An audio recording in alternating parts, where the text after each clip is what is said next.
Okay, సుభప్రద Patel గారు విన్నారు కదా రియాజ్ గారి ఆనందం. ఆయన బీసీలతోనే కాంగ్రెస్ ఉంది అని చెప్పడానికి, అదే మేమెంతో మాకంతా అనేటువంటి నినాదాన్ని ముందుకు తీసుకెళ్లడమే కాంగ్రెస్ లక్ష్యం అని చెప్తూ ఉన్నారు. ఆ దిశగానే ప్రభుత్వము కులగణన సర్వే చేపట్టడం కావచ్చు, ఈరోజు 42% సీట్ల కేటాయింపుకి కట్టుబడి ఉండడం కావచ్చు చెప్తున్నారు. సో మరి ఎందుకు బీఆర్ఎస్ దీన్ని వ్యతిరేకిస్తోంది?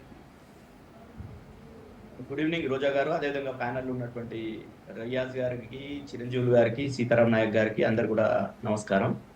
ముఖ్యంగా వాళ్ళు చెప్పింది ఏంది, గతంలో వాళ్ళు కామారెడ్డి డిక్లరేషన్ చేసి దాంట్లో మేము అధికారంలోకి వచ్చిన 6 నెలల్లో కులగణన చేసి పంచాయత్ రాజ్ రిజర్వేషన్లను 23 నుండి 42% పెంచుతాం అని చెప్పడం జరిగింది. దానికి సంబంధించే కులగణన చేస్తామని కామారెడ్డి డిక్లరేషన్ లో ఉంది. తర్వాత ఈరోజు ఎస్సీలకు సంబంధించి కూడా సుప్రీంకోర్టు జడ్జిమెంట్ వచ్చిన తర్వాత దాన్ని కూడా ఇంక్లూడ్ చేయడం జరిగింది. దాన్ని కూడా మేము స్వాగతించినాం. ఆ గతంలో వాళ్ళ అసెంబ్లీకి రిజల్యూషన్ తీసుకొని వచ్చినప్పుడు ఫిబ్రవరి 16, 2024 ఈ కులగణనకు సంబంధించి రిజల్యూషన్ తీసుకొని వచ్చినప్పుడు బీఆర్ఎస్ పార్టీ సంపూర్ణంగా మద్దతు ఇచ్చి మా మద్దతుని కూడా తెలియజేసినాం. ఏకగ్రీవంగా అసెంబ్లీ ఆ రిజల్యూషన్ ని పాస్ చేసింది. వీళ్ళ తర్వాత చేసినటువంటి దాంట్లో అందరికీ అనుమానాలు ఉన్నాయి.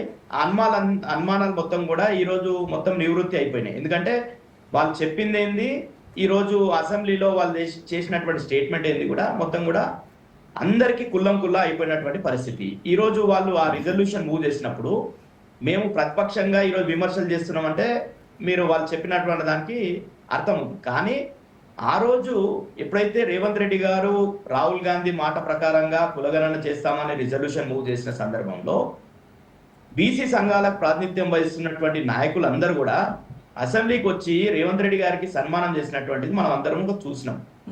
ఆ సన్మానం చేసినటువంటి నాయకులంతా కూడా మొన్న ఉత్తమ్ కుమార్ రెడ్డి గారు లెక్కలు బయట పెడితే అందరు కూడా అసహనం వ్యక్తిత్వం చేసి ఈ రోజు ఈ చిరంజీవులు గారు కూడా ఉన్నారు, మా శ్రీనివాస్ గౌడ్ గారు ఉన్నారు, జాజుల శ్రీనివాస్ గౌడ్ ఉన్నారు, మా వక్లవర్ణ కృష్ణమోహన్ గారు, అందరూ కూడా బీసీ సంఘాలకు సంబంధించిన అందరూ కూడా ఈ రోజు ఒక హోటల్లో సమావేశమై అందరూ కూడా ఈ ప్రతులను ఏదైతే అసెంబ్లీలో ప్రవేశపెట్టినటువంటి ఏదైతే స్టేట్మెంట్ ఉందో ఆ ప్రతులను అంతా కూడా చింపి వేయడం జరిగింది.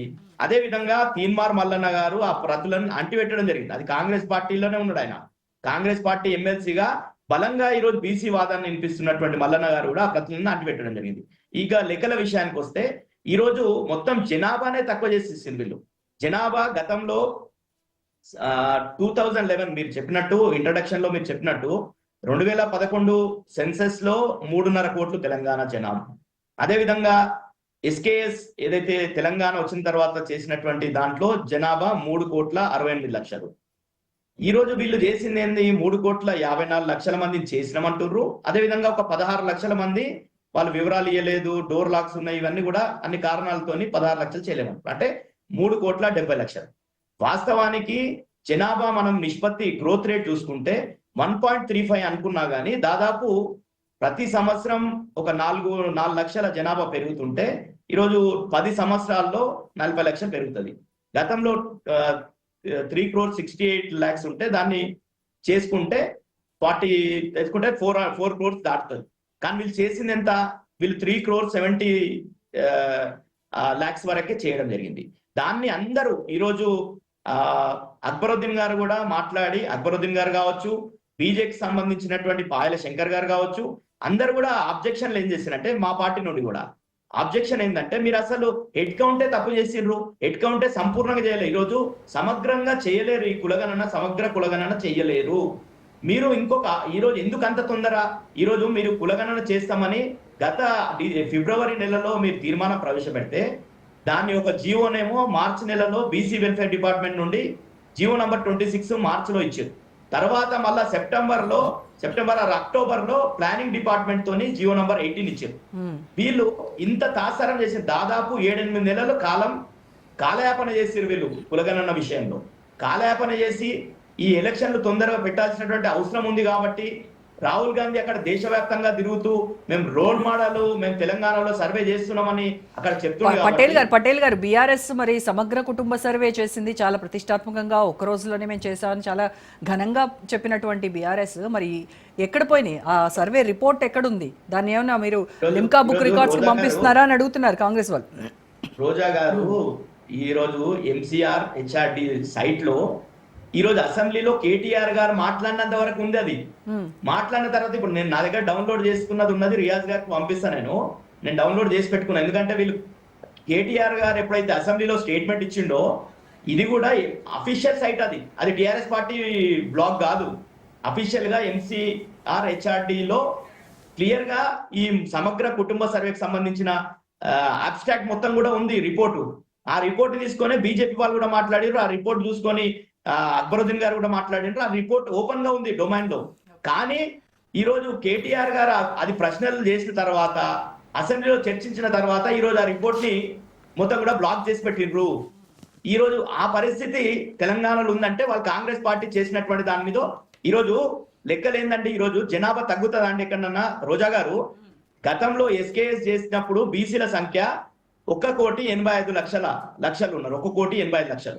ఈ రోజు వీళ్ళు చేసినటువంటి దాంట్లో 1,64,00,000, అంటే దాదాపు 21,52,000 మంది బీసీలను తగ్గించిర్రు. వాళ్ళు మళ్ళీ చనిపోయినరా వాళ్ళు. ఈ రోజు మల్లన్న గారు అయితే చాలా ఘోరంగా మాట్లాడారు. ఏంటంటే వాళ్ళ సమాధులు చూపియండి అని చెప్పిండు.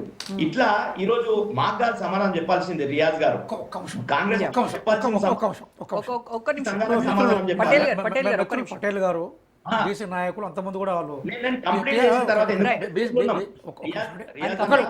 కాబట్టి ఆయన కంప్లీట్ చేసిన తర్వాత ఒకరిదొకరు మాట్లాడితే ఆ ఇంటరప్ట్ అయితే మెసేజ్ పోదు.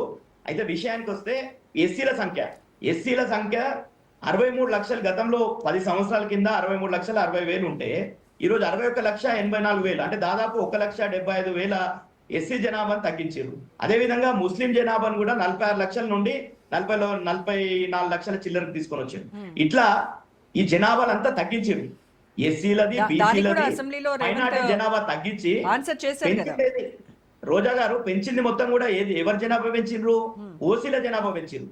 ఓసీల జనాభా 46 లక్షల నుండి దాదాపు 31 లక్షల నుండి 47 లక్షలు, అంటే దాదాపు 15,89,000 కేవలం ఈ 10 సంవత్సరాల్లో ఓసీ జనాభా మాత్రమే పెరిగిందంట రేవంత్ రెడ్డి గారి రిపోర్ట్ ప్రకారం. అంటే జనాభా తగ్గించి చూపిస్తే మాకేం వస్తుంది అని కూడా ఆయన క్వశ్చన్ చేశారు. రైట్, పటేల్ గారు మళ్ళీ మాట్లాడతాను మీతో, మిగతా గెస్ట్ కూడా ఒక చిన్న ఒక్క నిమిషం.